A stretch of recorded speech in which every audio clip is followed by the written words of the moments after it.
ওয়াশিংটনে বৈঠক, ইসরায়েলের রকেট বৃষ্টি, ট্রাম্পের শান্তি চুক্তি প্রত্যাখ্যান হিজবুল্লাহ।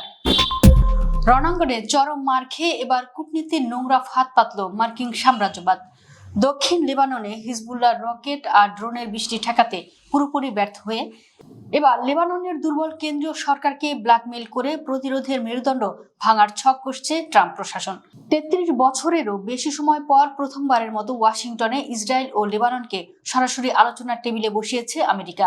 কিন্তু পেন্টাগন ও তেল আবিবের এই ঐতিহাসিক নাটককে স্রেফ ডাস্টবিনে ছুঁড়ে ফেলে এক হামহির করা চপেটাঘাত করেছে অকুতোভয় হিজবুল্লাহ।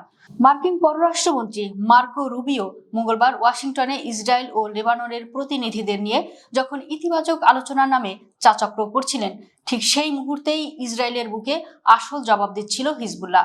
ওয়াশিংটনে বৈঠক চলাকালেই উত্তর ইসরায়েলের দখলদারদের ঘাঁটি লক্ষ্য করে অন্তত ২৪টি প্রলয়ঙ্কারী হামলা চালিয়েছে লেবাননের এই প্রতিরোধ গোষ্ঠী।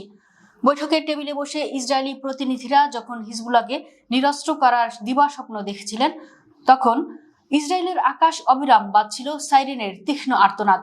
হিজবুল্লাহ আক্ষরিক অর্থেই বুঝিয়ে দিল ওয়াশিংটনের এসি রুমে বসে রণাঙ্গনের ফয়সালা হয় না। আমেরিকা ভেবেছিল লেবানন সরকারের ঘাড়ের উপর বন্দুক রেখে তারা হিজবুল্লাহকে থামিয়ে দেবে, কিন্তু তাদের সেই আশার জল ঢেলে দিয়েছেন হিজবুল্লাহ রাজনৈতিক পরিষদের জ্যেষ্ঠ সদস্য ওয়াফিক সাফা। সংবাদ সংস্থা এপিকে দেওয়া এক সাক্ষাৎকারে তিনি ট্রাম্প ও নেতানিয়াহুর অহংকারকে চরম উপহাস করে বলেন, ওয়াশিংটনে বসে ওরা কি মীমাংসা করলো তা মানতে আমরা বাধ্য নই। লেবানন সরকার যা মেনে নিয়েছে আমরা তার থোড়াই কেয়ার করি। ১৯৮২ সালে প্রতিষ্ঠিত এই সুসজ্জিত ও অত্যাধুনিক মিলিশিয়া গোষ্ঠীটি স্পষ্ট জানিয়ে দিয়েছে, রণাঙ্গনের নিয়ন্ত্রণ তাদের হাতে। ওয়াশিংটনের কোনো পুতুল চুক্তির কাছে তারা মাথা নত করবে না। ১৯৯৩ সালের পর এই প্রথম লেবানন ও ইসরায়েলে সরাসরি আলোচনায় বসল।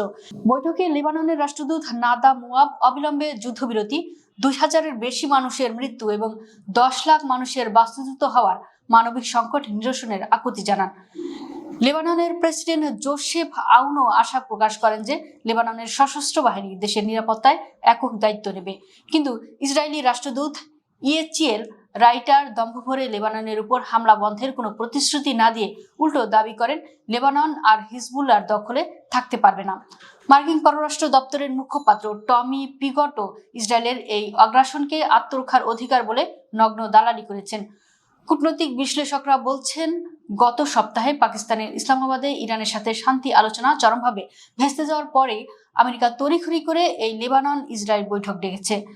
ইসলামাবাদে ইরান স্পষ্ট শর্ত দিয়েছিল যে কোনো যুদ্ধবিরতিতে লেবাননকেও অন্তর্ভুক্ত করতে হবে, কিন্তু ইসরায়েল ও আমেরিকা তখন সেই শর্ত প্রত্যাখ্যান করে।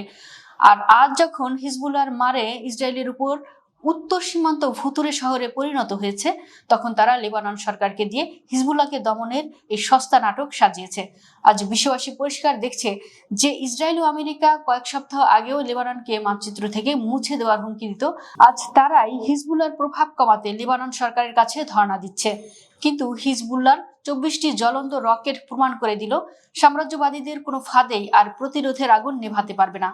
ট্রাম্প ও নেতানিয়াহু আজ হাড়ে হাড়ে টের পাচ্ছেন, মধ্যপ্রাচ্যের রিমোট কন্ট্রোল এখন আর হোয়াইট হাউসের টেবিলে নেই।